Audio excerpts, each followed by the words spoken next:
Update terkini 153 orang meninggal dalam tragedi Arema versus Persebaya di Stadion Kanjuruhan, Kabupaten Malang pada Sabtu 1 Oktober malam.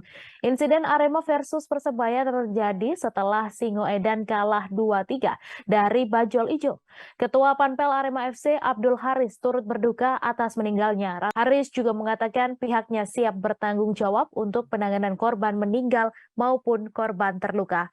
Manajemen akan membentuk crisis center atau posko informasi untuk menerima laporan dan penanganan korban yang dirawat di rumah sakit. Haris juga meminta maaf sebesar-besarnya kepada keluarga korban.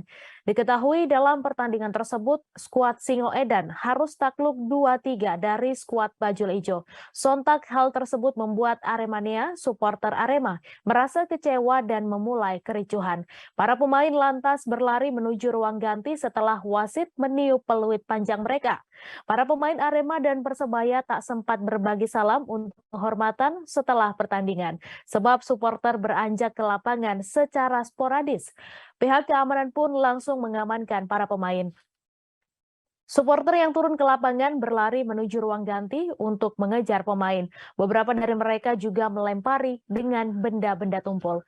Perlengkapan pertandingan dan fasilitas di dalam lapangan meliputi bangku pemain, papan iklan, jaring gawang juga ikut menjadi pelampiasan kekecewaan.